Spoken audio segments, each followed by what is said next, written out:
दोस्तों, ट्रेडिंग और इन्वेस्टिंग आप दोनों से ही बहुत सारे पैसे कमा सकते हो, लेकिन इन दोनों में से अच्छा कौन है और ये दोनों होता क्या है, इसे आप ऐसे समझ सकते हो कि ट्रेडिंग और इन्वेस्टिंग दोनों ही शेयर मार्केट से पैसा बनाने के अलग अलग रास्ते हैं। अब ट्रेडिंग में क्या होता है कि आपको थोड़ी दूर चलने पर ही प्रॉफिट मिल जाता है, लेकिन इन्वेस्टिंग का रास्ता बहुत लंबा होता है। इसमें आपको प्रॉफिट बहुत समय बाद मिलता है और इन दोनों के बीच का जो मेन डिफरेंस है वो है टाइम। क्योंकि ट्रेडिंग में बहुत कम समय में आप प्रॉफिट बना सकते हो। आप एक महीने में, एक हफ्ते में, एक दिन में, यहाँ तक कि कुछ मिनटों में बहुत सारा प्रॉफिट कमा सकते हो। लेकिन इन्वेस्टिंग में कुछ महीनों में, कुछ सालों में, 5 साल, 10 साल, 20 साल, उससे भी ज्यादा लग सकते हैं प्रॉफिट कमाने में। अब आप यहाँ पे सोच रहे होगे कि यार अगर कम समय में हमें पैसा मिल सकता है तो हम लंबे समय का इंतजार क्यों करें। तो देखो, यहीं पे मेन बात आती है ट्रेडिंग और इन्वेस्टिंग को समझने की, क्योंकि ये बहुत इंपॉर्टेंट चीज है और ये बहुत क्लियर हो जाना चाहिए आपको इन्वेस्टमेंट शुरू करने से पहले। यहाँ पे मैं आपको बता दूं कि एक आदमी एक समय पे एक ट्रेडर भी हो सकता है और इन्वेस्टर भी हो सकता है, यानी कि एक आदमी ये दोनों काम कर सकता है, लेकिन उसे ट्रेडिंग और इन्वेस्टमेंट के बीच का डिफरेंस जरूर पता होना चाहिए। तो इस वीडियो में हम ट्रेडिंग और इन्वेस्टिंग को तो समझेंगे ही, इसके अलावा हम इन दोनों के बीच के जो मेजर डिफरेंसेस है उनके बारे में भी डिस्कस करेंगे और सबसे आखिरी में मैं आपको ये भी बताऊंगा कि आपको ट्रेडिंग करनी चाहिए या इन्वेस्टिंग करनी चाहिए। अब देखो, सबसे पहले समझते हैं ट्रेडिंग और इन्वेस्टिंग के कॉन्सेप्ट को। इसे समझाने के लिए मैं आपको एक एग्जांपल देता हूँ। मान लो बाबूराव नाम का एक आदमी अपनी मोबाइल की दुकान खोलता है। उसकी दुकान बहुत बढ़िया चल रही थी। वो मार्केट से सस्ते दाम से मोबाइल लाता और अपनी दुकान पे बेचकर प्रॉफिट कमाता। उसका काम बढ़िया चल रहा था, लेकिन जब भी कुछ समय बाद उसकी दुकान के सामने एक और दुकान खुल जाती है तोतला सेठ की, और वो वही मोबाइल बाबूराव की दुकान से भी सस्ते दाम पर बेचने लग जाते हैं। मतलब कि बाबूराव जो फोन 10,000 में बेचते थे, वही फोन तोतला सेठ 9,000 में बेचने लगा। अब क्योंकि तोतला सेठ की दुकान पर मोबाइल सस्ते मिल रहे हैं, तो लोग बाबूराव की दुकान पर क्यों खरीदेंगे। अब क्योंकि भैया बाबूराव के पास कस्टमर तो आ नहीं रहे थे, इसलिए वो बस दिन भर टीवी पे न्यूज ही देखता रहता। सारे ग्राहक तोतला सेठ के पास जाने लगे थे। जब भी वो टीवी में न्यूज देखता है कि जिस ब्रांड का मोबाइल वो लोग बेचते हैं, वो मोबाइल चिप की शॉर्टेज की वजह से बनना बंद हो गए हैं। अब यहाँ पर बाबूराव के दिमाग में आइडिया आता है, क्योंकि मोबाइल की डिमांड तो लोगों में बहुत ज्यादा है, लेकिन मैन्युफैक्चरिंग ना होने की वजह से अब उसकी सप्लाई बंद हो जाएगी। अब यहाँ पर देखो, बाबूराव दो काम कर सकता है।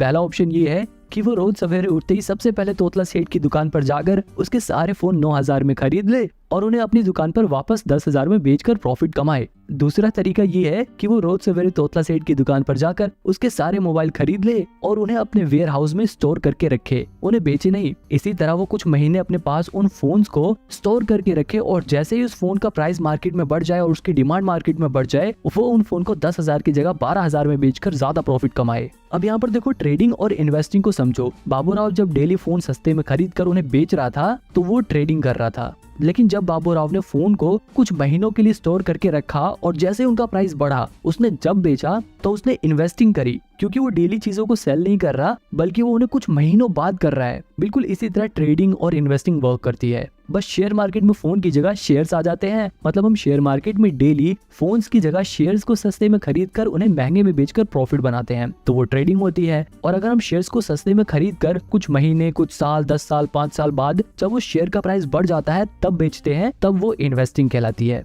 देखो, यहाँ दोनों के बीच का जो मेजर डिफरेंस है वो है टाइमिंग। आई होप अब आपको ट्रेडिंग और इन्वेस्टिंग का कॉन्सेप्ट समझ आ गया होगा। अगर नहीं आया तो आपको आगे जरूर आ जाएगा। अब देखो, इन्वेस्टिंग में क्या होता है, लोग अच्छी कंपनियों के शेयर ढूंढते हैं और जैसे ही उन्हें कोई ऐसी कंपनी मिलती है जो फ्यूचर में अच्छा खासा प्रॉफिट जनरेट करेगी, अच्छा परफॉर्म करेगी, वो उस कंपनी के ऊपर फंडामेंटल रिसर्च करते हैं और ये पता लगाते हैं कि क्या ये कंपनी इन्वेस्ट करने लायक है या नहीं। क्या इस कंपनी में अगर हम पैसे लगाएंगे तो बढ़ेंगे या नहीं बढ़ेंगे। अगर उन्हें उनके इन सवालों के जवाब मिल जाते हैं तो वो उस कंपनी में अपना पैसा लगा देते हैं और वो कंपनियां इन इन्वेस्टर्स के पैसों को लेकर अपने नए प्रोडक्ट लॉन्च करती हैं, अपने बिजनेस को और बड़ा करती हैं, नए एम्प्लॉइज को हायर करती हैं ताकि उनकी प्रोडक्शन बढ़ सके, ताकि वो लोग ज्यादा प्रोडक्ट्स को बना सके और ज्यादा चीजें बेचकर ज्यादा मुनाफा कमा सके। और जब उनको ज्यादा मुनाफा होता है तो वो अपने इन्वेस्टर को खुश करने के लिए उस मुनाफे में से थोड़ा थोड़ा हिस्सा दे देते हैं। इस छोटे छोटे हिस्से को ही डिविडेंड बोलते हैं, क्योंकि देखो, इन्वेस्टर जो होता है वो लॉन्ग टर्म के लिए इन्वेस्ट करता है, तो उसे आखिरी में जो रिवॉर्ड मिलता है वो तो मिलता ही है, लेकिन कंपनियां बीच बीच में थोड़ा थोड़ा डिविडेंड देकर, थोड़ा थोड़ा प्रॉफिट का हिस्सा देकर अपने इन्वेस्टर को खुश करती रहती हैं।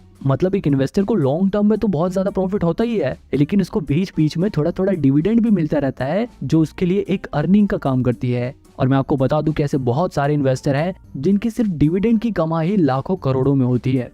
वहीं दूसरी तरफ जो ट्रेडिंग होती है, उसमें जो ट्रेडर होते हैं उन्हें इस बात से कोई भी फर्क नहीं पड़ता कि कंपनी क्या काम करती है, कंपनी प्रॉफिट कमाती है या नहीं कमाती, कंपनी का मैनेजमेंट कैसा है। वो फंडामेंटल एनालिसिस पर ध्यान नहीं देते। एक ट्रेडर सबसे ज्यादा ध्यान देता है टेक्निकल एनालिसिस पे, वो चार्ट एनालिसिस पे ध्यान देता है, वो शेयर्स के प्राइस को ट्रैक करता है कि शेयर के प्राइस कब घट रहा है कब बढ़ रहा है, वो उसमें अपॉर्चुनिटीज ढूंढता है। मतलब एक ट्रेडर का काम ऐसा होता है कि वो रोज सवेरे उठते ही सबसे पहले मार्केट खुलते ही किसी भी एक कंपनी का शेयर उठा देगा और उसके प्राइस की मूवमेंट को ट्रैक करेगा। अगर उस ट्रेडर को टेक्निकल और चार्ट एनालिसिस करने के बाद ये लगता है कि शेयर का प्राइस बढ़ेगा तो वो उसे कम रेट पर खरीद लेगा और जैसे उस शेयर का प्राइस बढ़ेगा उसे बेचकर प्रॉफिट कमा लेगा। जबकि इन्वेस्टमेंट में क्या था, जो इन्वेस्टर था वो शेयर को सस्ते में खरीद कर उसे कई साल बाद बेचता है जब उसका प्राइस बढ़ जाता है। अब आपको ये समझ आ गया होगा कि एक ट्रेडर कैसे काम करता है और एक इन्वेस्टर काम कैसे करता है। अब देखो इनके बारे में मैं और डिटेल में नहीं जाऊंगा वरना वीडियो बहुत बड़ी हो जाएगी। अब सीधे हम डायरेक्ट इनके डिफरेंस के बीच में आते हैं, इन दोनों के बीच के अंतर के बारे में बात करते हैं। सबसे पहला डिफरेंस तो टाइम का ही था। ट्रेडिंग कम समय का प्रोसेस है और इन्वेस्टिंग लंबे समय का गेम है। इसके अलावा अगर रिस्क के हिसाब से देखा जाए तो ट्रेडिंग में बहुत ज्यादा रिस्क होता है जबकि इन्वेस्टिंग में रिस्क बहुत ही कम होता है।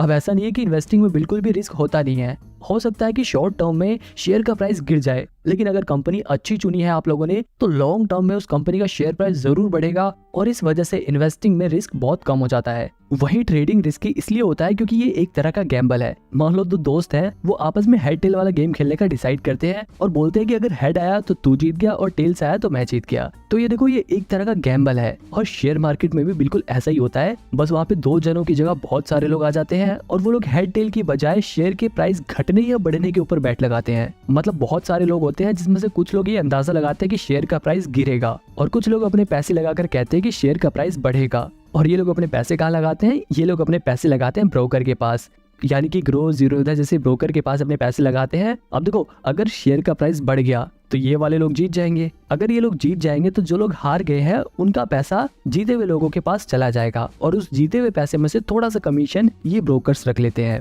और इतना ही नहीं, इस जीते हुए हिस्से में से सरकार भी टैक्स के नाम पर अपना हिस्सा इनसे ले लेती है। अब यहाँ पर ये देखो कि जो ब्रोकर है और ये जो गवर्नमेंट है इनको तो हमेशा कमीशन और टैक्स मिलेगा, चाहे ये लोग जीते चाहे ये लोग जीते। लेकिन लॉन्ग टर्म में नुकसान किसका होता है, सिर्फ ट्रेडर्स का। मतलब सिंपल सी बात यह है कि अगर ट्रेडिंग में आपने पैसे बनाए हैं तो वहीं दूसरी तरफ किसी ने अपने पैसे गंवाए हैं। कल को जब वो पैसे बनाएगा तो हो सकता है कि आप अपने पैसे गंवाओ, इसीलिए ट्रेडिंग रिस्की रहता है।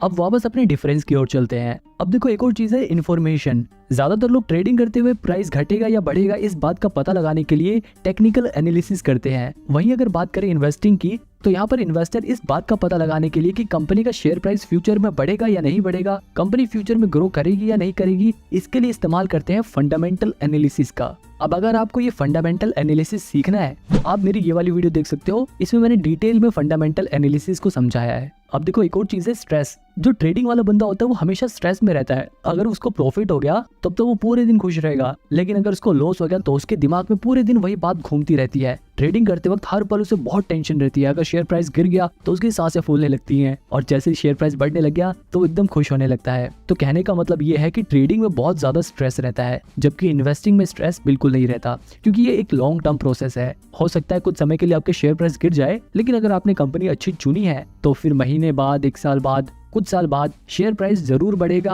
और फ्यूचर में आपको प्रॉफिट होगा। अब देखो ट्रेडिंग वाला बंदा हरदम शेयर के बारे में देखता रहता है, लेकिन इन्वेस्टिंग वाला बंदा आराम से एक बार इन्वेस्ट कर देगा और फिर कुछ टाइम बाद अपना देखेगा इन्वेस्टमेंट, अच्छा हाँ मेरा शेयर प्राइस जितना बढ़ गया या इतना गिर गया, फिर दोबारा बंद कर लेगा, क्योंकि उसे बेचना नहीं है, उसने लॉन्ग टर्म के लिए इन्वेस्ट कर रखा है। फिर कुछ समय बाद वो दोबारा से खोल के देखेगा कि हाँ भाई अब तो आज मेरे शेयर प्राइस बढ़ गए, वो कम देखेगा और उसको कम टेंशन होगी। लेकिन ट्रेडर को हर पल टेंशन रहती है, प्रॉफिट होने के बाद भी और लॉस होने के बाद तो ऑब्वियसली रहती है। एक और सवाल है कि ट्रेडिंग में ज्यादा पैसे हैं या इन्वेस्टिंग में। अब देखो इस सवाल का जवाब बड़ा ही मुश्किल है, क्योंकि ट्रेडिंग में आप बहुत कम समय में बहुत ज्यादा पैसा कमा सकते हो, लेकिन इन्वेस्टिंग में आप ज्यादा समय में इतना ज्यादा प्रॉफिट कमा सकते हो कि कोई सोच भी नहीं सकता। क्योंकि इन्वेस्टिंग में कंपाउंडिंग अपना असर दिखाती है और पैसा बढ़ते बढ़ते बढ़ते बहुत ज्यादा बढ़ जाता है। वही अगर ट्रेडिंग की बात करें तो ट्रेडिंग में एक प्लस पॉइंट ये है कि आप ट्रेडिंग को कम पैसे में भी कर सकते हो, यानी कि आप कम पैसा लगाकर भी प्रॉफिट जनरेट कर सकते हो। लेकिन अगर इन्वेस्टिंग की बात करें तो सिर्फ आप 1000-2000 लगा के बहुत सारा पैसा कमा नहीं सकते। आप ट्रेडिंग में 1000-2000 लगाकर 5-10 हजार रुपए का मुनाफा कमा सकते हो, लेकिन जैसे कि मैंने बताया था कि रिस्क यहाँ पे ज्यादा होता है। ट्रेडिंग में आपके ये भी चांसेस है कि आप अपने 1000-2000 रुपए गवा दो, लेकिन इन्वेस्टिंग में आपके 1000-2000 रुपए कुछ कम हो सकते हैं। अगर आपने बिल्कुल ही खराब कंपनी चुन ली तो हो सकता है कि आपके पैसे कुछ कम हो जाए, लेकिन पूरे कभी खत्म नहीं होंगे। बहुत ज्यादा गिरने लग गए तो आप उसे बेच सकते हो। तो मतलब ट्रेडिंग बहुत ज्यादा रिस्की है, लेकिन आप ट्रेडिंग में कम पैसे से भी ज्यादा पैसा कमा सकते हो। बात करें एक्सपेंस की, अगर आप ट्रेडिंग करते हो तो आपको ज्यादा चार्जेस देने पड़ेंगे, लेकिन अगर आप इन्वेस्टिंग करते हो, आप डिलीवरी में शेयर्स को खरीदते हो, तो आपको ब्रोकरेज कम देना पड़ेगा, यानी कि कम चार्जेस देने पड़ेंगे। जैसे कि मैंने आपको ऊपर वाले एग्जांपल में बताया था कि लोग ट्रेडिंग में बहुत सारी ट्रांजैक्शन करते हैं, इसलिए उनके ऊपर चार्जेस लगकर बहुत ज्यादा चार्जेस हो जाते हैं। लेकिन इन्वेस्टिंग में लोग एक बार शेयर खरीद लेते हैं तो उसे कई सालों बाद बेचते हैं, इसलिए उसके ऊपर चार्जेस बहुत कम लगते हैं। अगर लर्निंग की बात करें कि आप लोग ट्रेडिंग जल्दी सीख सकते हो या इन्वेस्टिंग जल्दी सीख सकते हो, अब देखो ये दोनों ही बड़ी कॉम्प्लेक्स चीजें हैं, पर मेरा ऐसा मानना है कि इन्वेस्टिंग सीखना ज्यादा आसान है एज कम्पेयर टू ट्रेडिंग, क्योंकि ट्रेडिंग बहुत ही रिस्की है। ट्रेडिंग में जो प्रोफेशनल लोग होते हैं सिर्फ वही पैसा बना पाते हैं, और जो नए लोग होते हैं वो उनमें से 90% लोग अपना 90% पैसा 90 दिनों के अंदर ही गवा देते हैं। अब अगर ब्रोकरेज चार्जेस की बात करें तो चाहे ट्रेडिंग हो या इन्वेस्टिंग हो, दोनों में ही जो ब्रोकरेज चार्जेस होते हैं वो हर ब्रोकर अपने हिसाब से अलग अलग चार्ज करता है। अगर बात करें ट्रेडिंग की तो यहाँ पर ब्रोकरेज चार्जेस 0.03% से लेकर मैक्सिमम 20 रुपीज पर ट्रांजैक्शन होता है ज्यादातर ब्रोकर्स का। इसके अलावा एम स्टॉक जैसे कुछ ब्रोकर तो ऐसे भी हैं जिनके पास 1000 रुपए से लेकर 2000 रुपए तक का प्लान होता है, जिन्हें खरीदने पर आपका लाइफ टाइम ब्रोकरेज चार्जेस नहीं लगेगा। लेकिन यहाँ पर ध्यान देने वाली बात यह है कि सिर्फ ब्रोकरेज चार्जेस नहीं लगेगा। इसी तरह अगर आप इन्वेस्टमेंट करते हो यानी कि डिलीवरी में शेयर्स को खरीदते हो, तो वहां पर भी जो ब्रोकरेज चार्जेस होता है वो 0.003% से लेकर 20 रुपीज मैक्सिमम पर ट्रांजैक्शन होता है। हालांकि डिलीवरी में भी जीरो था, जैसे कुछ ब्रोकर ऐसे हैं जो 1 भी रुपए ब्रोकरेज चार्जेस नहीं लेते, लेकिन इन ब्रोकर्स के पास आपको लगभग 300-350 रुपए अकाउंट मेंटेनेंस चार्जेस देने होते हैं हर साल। ये सब तो ब्रोकरेज चार्जेस थे जो ब्रोकर्स चार्ज करते हैं, लेकिन इसके अलावा गवर्नमेंट भी प्रॉफिट में से अपना टैक्स डिडक्ट करती है। अगर बात करें सिर्फ ट्रेडिंग की तो ट्रेडिंग पे जो प्रॉफिट होता है उस पर लगभग 28% टैक्स देना पड़ता है। वहीं अगर बात करें इन्वेस्टमेंट की, यानी कि अगर हमें लॉन्ग टर्म कैपिटल गेन होता है तो उस पर हमें 20% टैक्स देना पड़ता है। आप में से कुछ लोगों के दिमाग में ये डाउट होगा कि हम ट्रेडिंग या फिर इन्वेस्टमेंट कम से कम कितने रुपए से स्टार्ट कर सकते हैं। तो देखो, आप मिनिमम 100 रुपए से ट्रेडिंग और इन्वेस्टमेंट दोनों ही स्टार्ट कर सकते हो।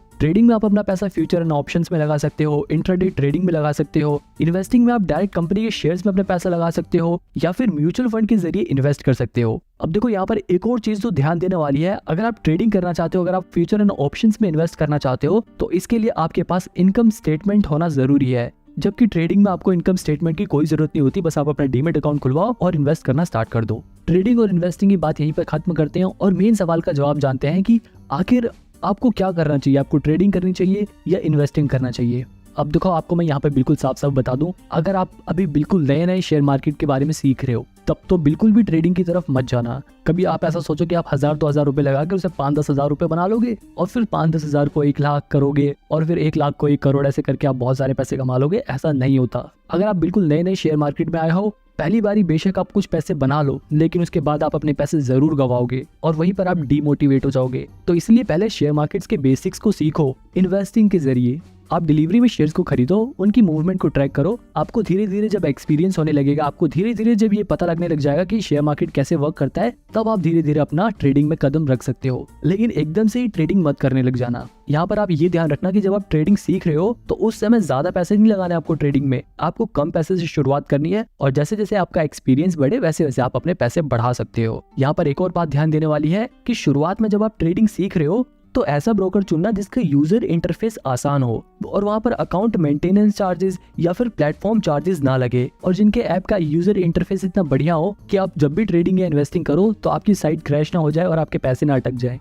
आप इसके लिए शुरुआत में एंजल वन जैसे ब्रोकर के जरिए ट्रेडिंग करना स्टार्ट कर सकते हो, और अगर आपके पास थोड़े पैसे आ जाए तो आप जीरोधा, एंजल वन, अपस्टॉक में से किसी में भी डीमेट अकाउंट खोल के ट्रेडिंग स्टार्ट कर सकते हो। लेकिन मैं आपको फिर भी सजेस्ट करूंगा कि आप ट्रेडिंग जब ही करना जब आप खुद के पैसे कमाने लग जाओ और अपने पैसे गंवाने का रिस्क ले सको, क्योंकि बहुत सारे ऐसे लोग हैं जिन्होंने अपना पैसा गंवाया भी है। लेकिन आपको हमेशा पॉजिटिव साइड सोच के चलनी है। चाहे आप इन्वेस्टिंग करो चाहे ट्रेडिंग करो, आपको यकीन रखना है कि हाँ, मैं प्रॉफिट अर्न कर सकता हूँ। और अगर आप एक सैलरीड पर्सन, आप हर महीने कमाते हो, आपका मेन मकसद सिर्फ अपने पैसों को भविष्य में सिर्फ बढ़ाना है, तो ऐसे लोग सिर्फ इन्वेस्टिंग कर सकते हैं। वो लोग म्यूचुअल फंड में अपने पैसे लगा सकते हैं, उन्हें ट्रेडिंग करने की कोई भी जरूरत नहीं है। अब इन सभी ब्रोकर के बारे में डिटेल में जानने के लिए आप मेरी ये वाली वीडियो देख सकते हो।